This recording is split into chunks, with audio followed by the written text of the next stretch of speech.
আপনি দেখছেন একটা হলেও হতো কতগুলো তেলাপোকা। আপনার খাবারটা এখানে আর তেলাপোকা এখন এখন যদি ডিমটাতে তেলাপোকা পড়ে কি হবে বলেন তো? সমস্যা ঠিক আছে, সমস্যা না? সমস্যা নাকি? হ্যাঁ না ঠিক আছে, এটা সমস্যা মানে আপনাকে সেইভাবে ব্যবস্থা গ্রহণ করতে হবে। অবশ্যই অবশ্যই। আপনি দেখছেন একটা হলেও হতো কতগুলো তেলাপোকা। আপনি দেখতে পাচ্ছেন?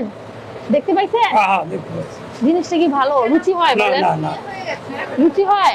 কি অবস্থা এখানে? হ্যাঁ, একটা খাবারের উপরে এখানে তেলাপোকা থাকতে পারে?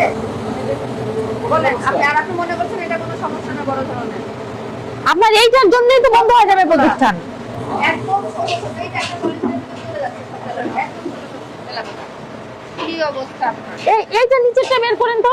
এই খাবারটা এই যে পা লাগতেছে, ওটা আমাদের স্টাফের এই স্টাফ কি মানুষ না? স্টাফ থেকে আপনি এই ধরনের খাবার খান? এটা স্টাফের খাবার? আচ্ছা, তা আপনারা কি ভালো খাবার খাওয়ার যোগ্য না? তাহলে এইরকম খাবার কেন আপনি এখানে রেখে রাখছেন? আপনার তেলাপোকা তো নিচে ঢুকবে। শুনেন বিষয়টা না, আপনার স্ট্যান্ড খালি নাই, আপনার ক্যাপাসিটি সেইভাবে তৈরি করতে হবে। করতে হবে না? স্টাফদেরও কেউ তো আপনার এইটুকু সার্ভিস তো তাদের প্রাপ্য। আপনি পায়ের ময়লা পড়তেছে, তেলাপোকা ঢুকতেছে, ওই খাবার আপনি কেন খাওয়াবেন মানুষকে? আপনারা রান্না করেন? মাথায় একটু ক্যাপ দিবেন না? হ্যাঁ ক্যাপ দিয়ে দেবো, মাঝে আছে আমার অনেক ক্যাপ দেবো। বাসার বিষয় আলাদা, আপনি বলতে পারেন বাসায় কোনো দেয় না। ভাই বাসায় তো আপনি মানুষ খাওয়ান, আমরা নিজেরাই খাই, আপনি ক্যাপ দিচ্ছেন না কেন? ম্যানেজার সাহেব, আপনার মাছ মাংস রাখার ফ্রিজ কি নাই? মাছ মাংস রাখার, এটা তো আপনার সফট ড্রিঙ্কস রাখার, এমনি কি আপনাদের ফ্রিজ নাই? অন্য কোথাও আছে? কিন্তু আপনার যা অবস্থা দেখছেন, আপনি কখনো বসে থাকেন এখানে, কখনো রান্না করে দেখছেন? আপনি যেখানে রান্না করা খাবার রাখছেন সেইখানে তেলাপোকা দিয়ে ভর্তি। তিনি নিজেরাই বানান, কিন্তু লেবেল এই যে প্যাকেট করছেন, মূল্য দেননি কেন? এটা তো মূল্য দিতে হবে, স্টিকার দিয়ে মূল্য দিতে হবে। এটা কি রান্নার কাজে ব্যবহার করবেন না খাবেন?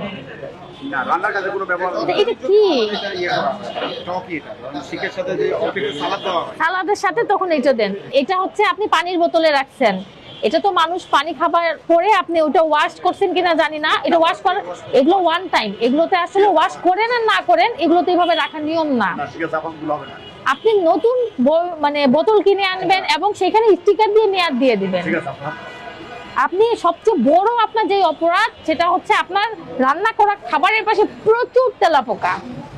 আবার প্রতিদিন তো আমরা ওই আমরা কিন্তু আপনি ওয়াশ করাই মানে আপনি আপনার তো প্রতিষ্ঠান বন্ধ রেখে পেস্ট কন্ট্রোলের ব্যবস্থা করতে হবে। আপনি কি কখনো পেস্ট কন্ট্রোল করছেন? পেস্ট কন্ট্রোলের তো কোম্পানি আছে বিভিন্ন, আপনি কখনো করছেন? খালি বিজনেস করলেই হবে?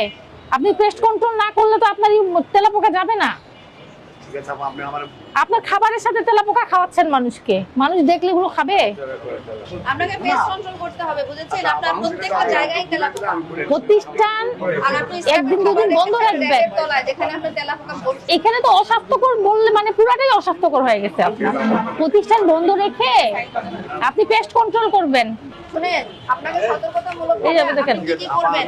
আপনাকে প্রতিশ্রুতি দিতে হবে যে আপনি পেস্ট কন্ট্রোল করে আপনার তেলাপোকা একদম, আর তেলাপোকা আপনি জানেন যে আছে, তাহলে খাবারের উপরটা অন্তত পরিষ্কার রাখবেন না? ওখানে আপনার খাবারগুলো আপনি খোলা রেখে দিয়েছেন, তার উপরে তেলাপোকা, এরকম তো করা যাবে না। সতর্কতামূলক ভাবে 20,000 টাকা জরিমানা আরোপ করা হচ্ছে। এটা পরে শুনান।